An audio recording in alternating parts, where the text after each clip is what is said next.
Heart beats fast, colors and promises.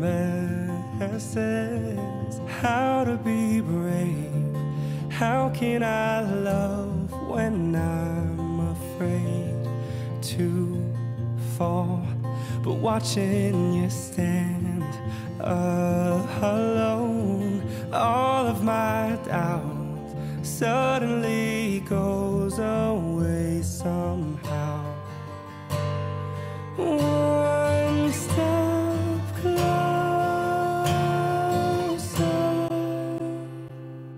I have died every day waiting for you, darling. Don't be afraid. Actually, we met years ago, probably, well, 10 years ago, briefly, at a local car meet, and then we kind of lost touch since then, and randomly see her at randomly saw her at another car meet, maybe a couple years later, and then the most memorable time that I actually met her was at my cousin's wedding.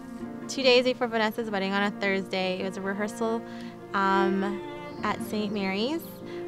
We haven't seen each other for like years, and yeah, that's how we re-met. I saw her there and I recognized her from those years back, and kind of had to reintroduce myself a little bit, and she actually remembered me, which was good. So I was pretty happy about that. And then Chris was like, so yeah, what's your number? And I'm like, no. And so I walked away. Kind of got shot down, and I was like, you know what, well, it doesn't matter because I'll see you at the wedding anyways. And then we really got to know each other more so on the wedding day, which was on Saturday. You know, I found out later that we were seated at the same table. So at the reception part of it, I got there and kind of, you know, having a couple drinks and enjoying myself with my friends and my cousins. And I saw her there and bought her a couple drinks, and then I noticed the seating arrangement at the table. There was it's rectangular tables, right? So he was actually supposed to sit in front of me. We were sitting at the same table, but what he did is he removed Pio's place card, which was beside me, and he moved it in front of me instead so that he could sit beside me. And I never really noticed until Pio said something, and also he goes, oh, I hope you don't mind, but is it okay if I sit beside you? Like I could, you know, as if I couldn't say no. It worked, I guess, if you want to say that, but she didn't really catch on that I moved it till after I told her. So she didn't complain, and I figured that was a good thing. I think Chris kind of had like an agenda, and he literally like had 20 questions, and it was like, are you Catholic? Do you go to church every Sunday? How many kids do you want? You know, like stuff like that. Are you a family person? Like just all these questions. And I don't know, didn't really think too much of it, but I just kept on answering. And he would answer the question back, and it just seemed like things were, you know, he seemed to be a very genuine, really great person, and just really fun to be with that night. Funny. Yeah. It's good. I don't usually stay after the receptions, and I'm usually out of there.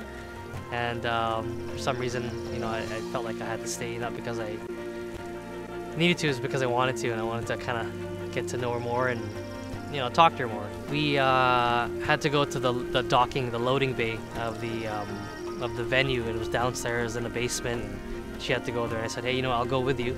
You know, I kind of didn't want the night to end, so finally, you know, we loaded everything up. We were, you know, about to drive away, and I said, hey, do you want to come to the hotel room? Because I got a room for my cousins, and I didn't want anybody to drive home after that night of drinking and partying. So I said, you want to come up and meet some of them? So she did. We had like some time to talk and whatnot, so we got to know each other a little bit more. She said, you know, I have to go, it's getting late. I said, that's no problem. And, you know, she wasn't really wearing a sweater or anything, so it was, you know, late September. It was kind of getting cold at night, so I said to her, well, you know, here, take my sweater, you know, because it's a little chilly, and I see you're not wearing a sweater. And I was like, oh, I don't know when I'll give it back to you. And I said, well, that's the whole point. So the reason for you to give it back to me is the reason for me to see you again. Yeah, I think that's where he got me. And that night, I was like, oh, this guy is a pretty cool guy. And then we saw each other like the next day, went to church together. And I think he pretty much said his intentions. Yeah, it just kind of makes me feel, you know, a little happy, to say the least, that I was able to kind of build that foundation throughout that whole night with her. So it's a good feeling for sure.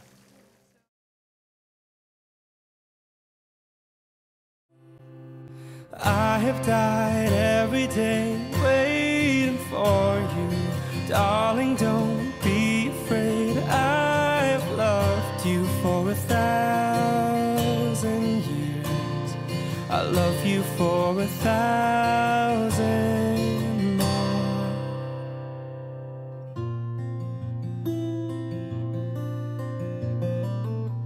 Time stands still, beauty in all she is. I will be brave, I will not let anything take away what's standing in front of me. Couples life was very, it's very fresh and very new. It's like very exciting, just like, you know, everything that's new. It's been really fun, actually.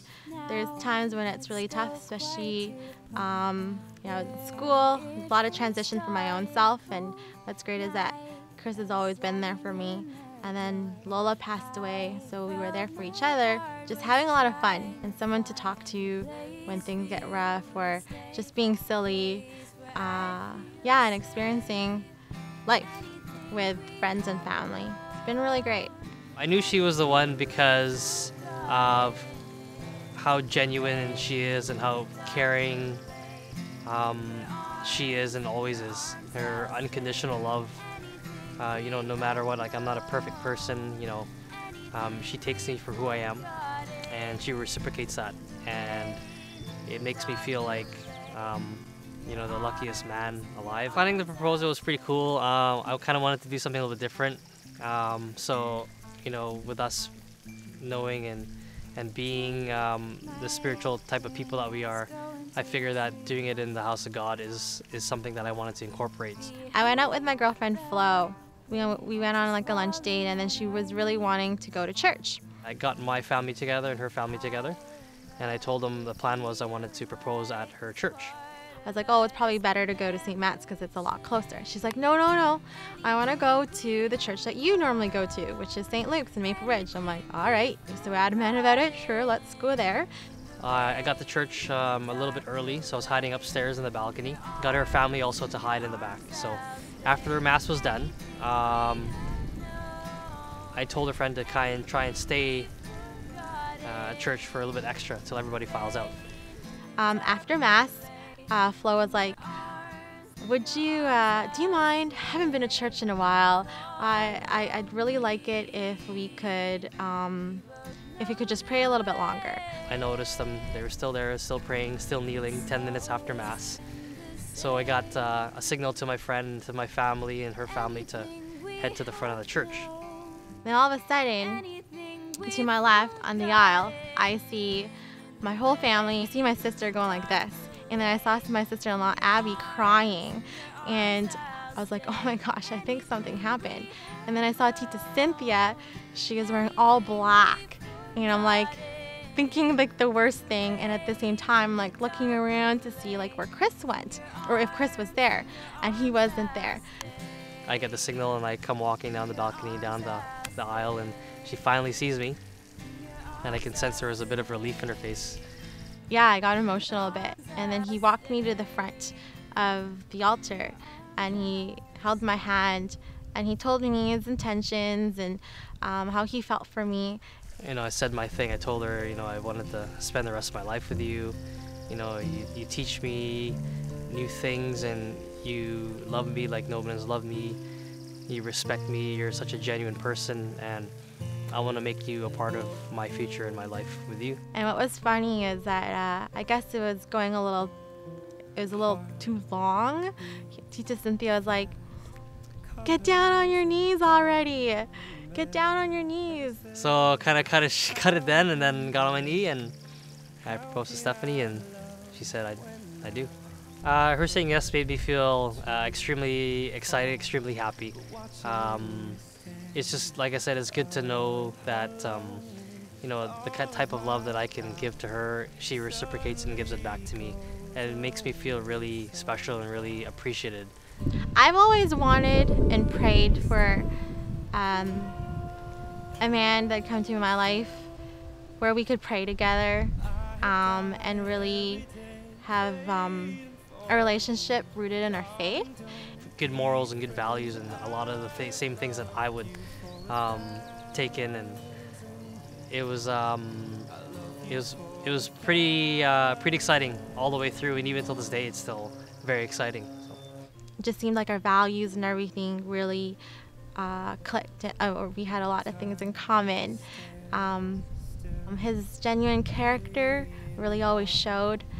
The way that he took care of his Lola, I was like, wow, if you can take care and love someone like that, you could do the same thing for me and for our future children and family. And you know, we like to learn from each other and we teach each other a lot, and that's what makes a difference too, is that we're able to teach and to learn and to accept and to kind of feed off each other. It feels really good to know that there are people out there that are like that, especially her. I think he's like the only one that I've ever actually really missed. I've had long distance relationships before and I miss them, but not like I could not see them. But with Chris, even after an 8 or 12 hour shift, I'd be like, oh, I missed him, I can't wait to see him, and still like being excited. It's been over a year or so now, approaching 2 years, and yet I still really get giddy every time I see him. Till this day, like I said, it's unexplainable. It feels like it was yesterday, and the feeling is awesome, and I just can't wait for the big day, just to take that next journey and step together. Time has brought your heart to me. I have loved you for 1,000 years. I'll love you for 1,000 more. One step closer.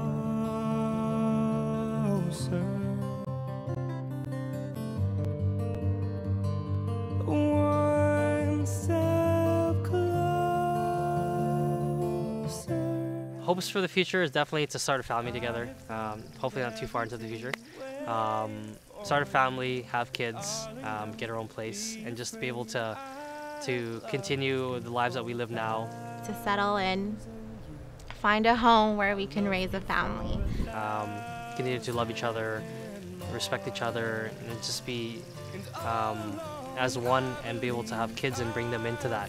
We don't really have a plan of when we're going to have kids. We just say whenever God blesses us with one, that's when it's time. To live life to the fullest and enjoy each other and be the best that we can be for each other. Maybe for myself to go to med school and get settled in with that. I don't know, just whatever life brings us, as long as we're together. Or maybe travel, yeah, and just enjoy our time together. Have somebody, you know, in your life that God, you know, presented to you and gave you.